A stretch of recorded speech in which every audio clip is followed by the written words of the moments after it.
hurricane to hit Haiti in more than 50 years is causing chaos and panic. This is Matthew! Pray for us! We are right. Welcome, everybody. If you live in Florida, this storm is pretty significant in the eyes of many, but not to minimize some of the effects that this storm can and will have. It's also something that's going to become a norm.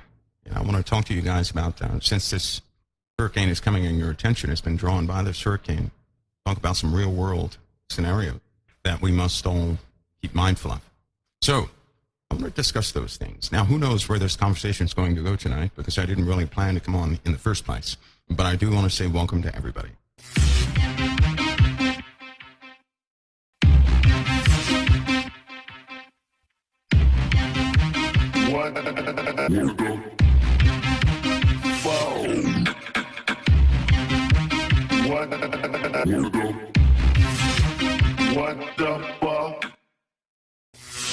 Those in some of you guys in Wellborn and Daytona Beach and Jacksonville, you're probably beginning to feel the winds. And just to give you the nature of this hurricane, it's moving up the East Coast, and it's not going to. If colder water were to the north of this hurricane, it would likely slow down its wind speeds. But what we have is a hurricane with the association of wind is right now it's tremendous. The wind speed right now, this is from current data, not from your weather channels, is a 136.2 miles an hour. It's still the storm itself. Some of those differential pressures are at 928 millibars. Movement is at 13.6 miles an hour. That's real-time data. So, because I'm watching this, don't get happy because I'm getting the real-time data or anything else. It's only because the storm does pose a significant threat because of the wind speeds. In fact, of all the natural disasters we could ever have, any disaster associated with wind speeds is certainly going to be devastating. Also, I'd like to say that Nebraska, that's where Angela is. They're due to have some storms in the Iowa, South Dakota region, Kansas, those places. And a small piece of Colorado could potentially see that. I am going to be looking into another phenomenon while everybody's attention is on these storms. I'll likely be on for a long time this evening, going into the twilight hours because of another development. One of the key reasons I'll do this, and thank God I have time to do it, is that, listen, guys, should something happen, not associated with the weather, should something happen, it'd be heartbreaking to me for any of you guys to get so nervous that you can no longer function, okay? We don't want that to happen. And so if anything did happen, I'm not going to minimize what's happening, but certainly put it into context. At that point, if something does take place, it really doesn't matter how much information I give. It will be accurate information. It will not be anything that somebody would speculate on or assume or anything like that. It'd be quite accurate. And the reason for that is so that you guys can also inform others of those real world scenarios. We're reaching a time. Most of the shows like Council of Time and all these other broadcasts, we're going to reach a time where whoever's speaking in those broadcasts, we're going to have to do a lot of explaining to the people. And believe me, we're going to reach some very strange times. Right now, you're being acclimated to these things that go on in the world, and it is global. It is global. Fear is certainly something that will destroy the mind, and it's unnecessary, really. No matter how bad it looks, fear is unnecessary. Many people are going to say, well, this storm was caused from HAARP. Well, no, it's not, because HAARP is non-functional at the moment. At a small act, it's amazing. Every time somebody says something is HAARP, all they have to do is, well, it's kind of difficult now, but HAARP is not working too well, which is why they shifted many things to Germany. And in fact, I know that certain people don't know the true mission of HAARP and what they're actually doing. They blame things on HAARP. They do. And it may sound convincing, but you can make anything sound convincing. But what I'm telling you is this. Yes, they have weather catalysts, I'll call them, to increase storms and do things of that nature. They do.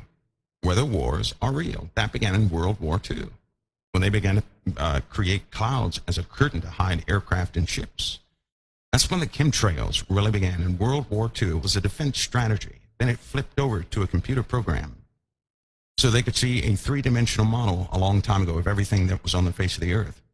Reflective particles put into the atmosphere would actually bounce IR back, and they could see objects moving. That's where it came from. HARP was a part of that too. It was all part of weaponry and monitoring. All these things have an origin. Many people think they're seeing UFOs in the skies, and they're not. There are many things out there like that people try to explain, but it's better to wait for the truth. Because now we enter into a time where speculation is going to become absolutely 100% dangerous. Even I had to learn the lesson to not give out things prematurely. Do you not know that back in 2011, these phenomena on the East Coast of weather and the West Coast were known by a team I was associated with? So what it really means is that the East Coast is going to continue to be inundated with water to the point where we're going to lose the coastal regions. It's happening slowly but surely. 2011, I began to talk to people about it. Here's the sad part. There's a mentality, a mental state that we have which says this: if a multitude of people believe it, it must be true. That's wrong. A multitude of people do not believe in the Bible. They get this mob mentality of belief, this type of hysteria on facts, because a multitude of people, or majority of people, believe in certain facts. They count that as being real. See, here's the thing. Just like this storm, right? Let's take this storm, for example. They give a warning. They tell people to evacuate. You and I know some people are not going to evacuate. They're going to ride the storm out. Now, if the storm shifts, all those people who didn't move, they're going to say, see, I was right.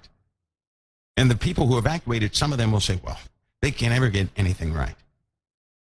And then, when they give no warning, storms are going to change positions and take lives. So here's what I'm saying. Nations in distress with perplexity. You know what that means? Their ability to forecast is coming to an end. If nations are distressed with confusion or perplexity, no, they can't solve it, then their forecast models are going to cease to work. That's a conflagration of problems that will begin to take place on the face of the earth. That is the unthinkable actually taking place. That's where people lose it all. Again and again and again. That's having a hurricane and it passes only to be followed by some other disaster, like a land shift, a city-sized sinkhole. You will see a city-sized sinkhole. You're going to see it. All the degradation that's happening on the East Coast is affecting fuel lines and everything else. States will run out of fuel. Something will happen to the fuel lines on the East Coast, folks. It's happening already. There's degradation of gas lines, coal fires under the East Coast too. All these things are happening, and people are not taking notice, but they're building. There will come a point in time where they can't hide these things anymore, right? And then what? The problems will be, they're just going to mount one atop the other. There'll be no amount of money to fix the issue. Everybody's going to be perplexed or confused as to how to approach the problem. On top of that, natural disasters and the frequency of them will hit at very inconvenient times. And then the world will begin to lose control. Because they'll say, why are all these things happening? Why are all these things happening? What's happening here? How do we fix this? We can't fix this. Every day something is going to take place. You guys remember that time in the 80s where every single day something of crime was taking place? And they begin to ask, saying, how can we fix this? How can we fix this? The weather's going to do the same thing. Winter is coming. Forecast models for the winter are absolutely wrong. You guys have heard me echo time after time, it's too much moisture trapped in the atmosphere. Right? When that stuff, when all those water molecules begin to condense, you're looking at high winds in the winter nobody has ever seen. I wonder what they're going to name. Here's what I'm wondering. I'm wondering this myself. What do you call a winter storm that has hurricane force winds? That looks like a hurricane, but it's a winter storm at very low altitude. What are they going to name that? A winter cane? I don't know what they're going to name it. But it's going to happen with the vortices that will take place. What do you call that? They can't call that just a strong low pressure system either. So what do you call that? There will be some new weather phenomena happening, right? So, and listen, you're going to see an example. Because if you don't think those straight line winds of about 150 miles an hour are coming, I don't know what to tell you. But you might want to track certain events of this hurricane to get an idea of what 130, 120, 130 mile an hour winds can do. You see, a Cat 4 carries winds up to 140 miles. There's no structure that can really withstand a Cat 4. It's going to have damage either way. So what happens when a massive low and a massive high get together, causing isobars all over the map, and then you have straight line winds like nobody ever saw before? There will be low pressure systems the size of the United States.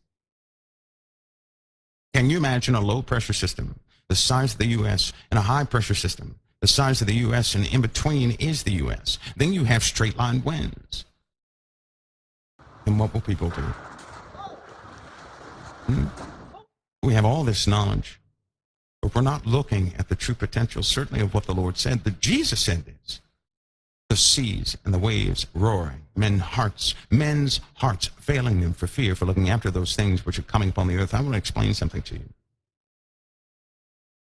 When the powers of heavens are shaken, that was the last statement, Luke 21:26. When you look at this in context, all of the above was happening because the powers of heaven are shaken. Because it says, signs in the sun, moon, and in the stars, and upon the earth, distress of nations with perplexity, the seas and the waves roaring, men's hearts failing them for fear, and looking after those things which are coming upon the earth. For, and this is the reason for all of it, for, or because the powers of heaven shall be shaken. When the powers of heaven are shaken, the moon will change. The sun will begin to alter. Even right now, the earth is tilting more and more every single day. Something is happening to the sun. Let me ask you a question. We hear all these things about the sun, but who's checking to see how far the earth is away from the sun, or how close the earth is to the sun? Has anybody ever told you, hey, the distance between the earth and the sun is diminishing or it's increasing?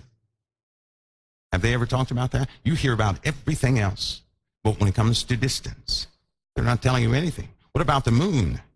Many people are beginning to notice, because they have taken track over the course of 10 years, and they have these eye charts. And what an eye chart is with every phase of the moon, they have a size. They'll just simply, from a fixed point on Earth, take the size of the moon and make sure it fits. And they'll do this over 10 years, so that with the wobble, they can take account of certain things, right?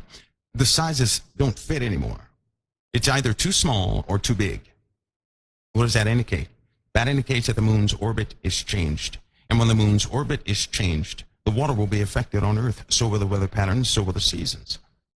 When was the last time you heard about that? There's so many things taking place, and they're escalating, but they're not speaking about them. We're coming into a belt for sure. This other system, I say it is, there's a lot of trash with it.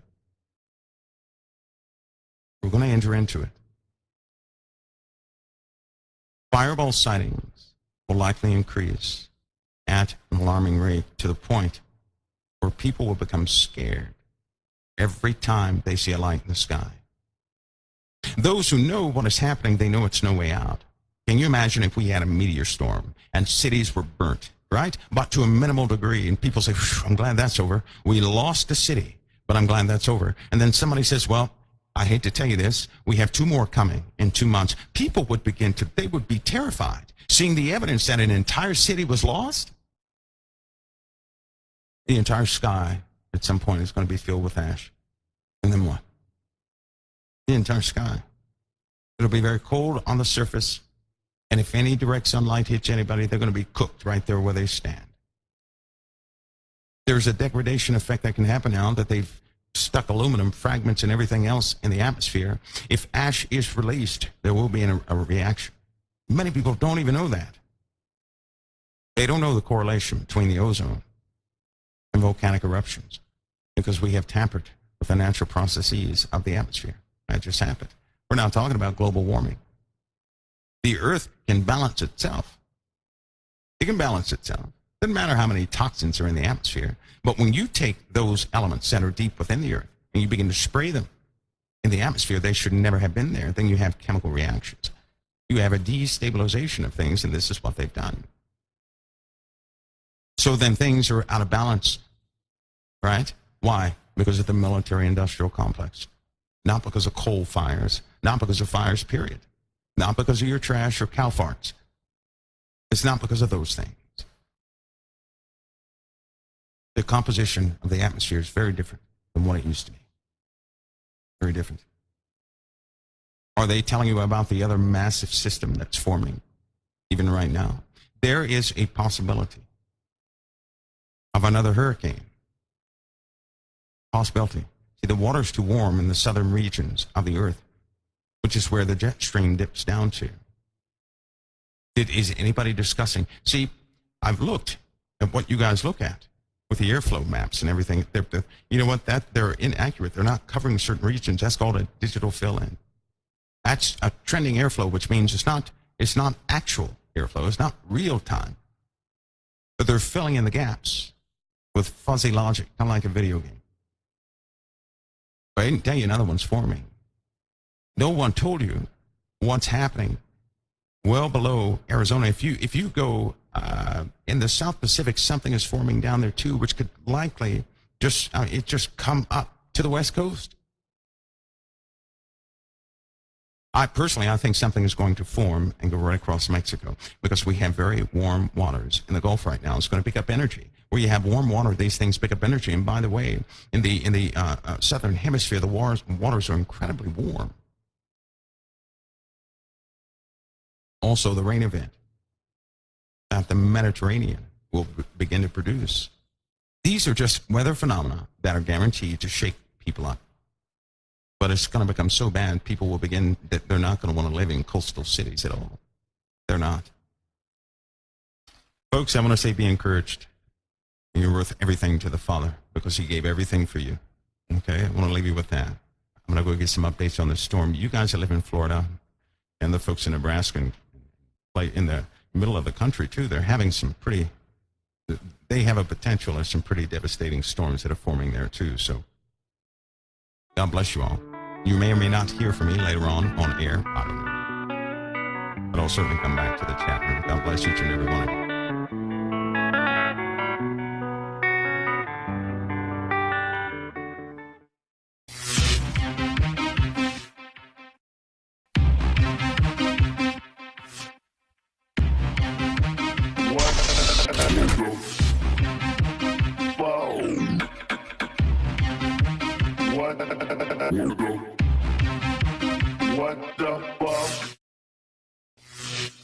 Please come now. I think I'm falling, holding on to what I think is safe.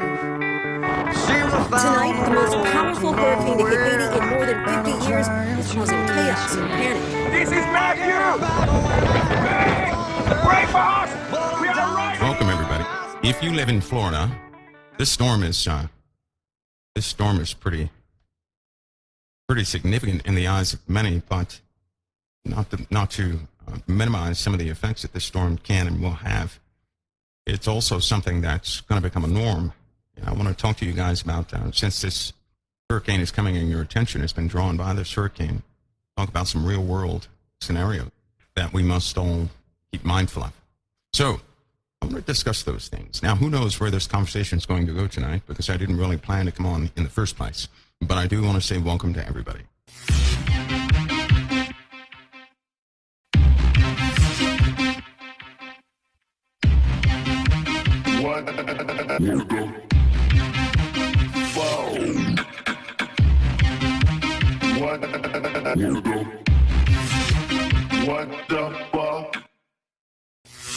Those in some of you guys in Wellborn and Daytona Beach and Jacksonville, you're probably beginning to feel the winds.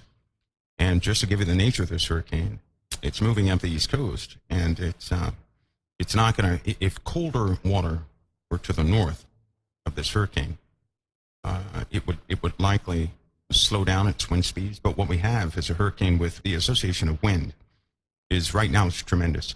The wind speed right now, this is from current data, not from your weather channels, is a 136.2 miles an hour. It's still the storm itself. Some of those differential pressures are at 928 millibars. Movement is at 13.6 miles an hour. That's real-time data. So because I'm watching this. Don't get happy because I'm getting the real-time data or anything else. It's only because the storm does pose a significant threat because of the wind speeds. In fact, of all the natural disasters we could ever have, any disaster associated with wind speeds is certainly going to be devastating. Also, I'd like to say that Nebraska, that's where Angela is. They're due to have some storms in the Iowa, South Dakota region, Kansas, those places. And a small piece of Colorado could potentially see that. I am going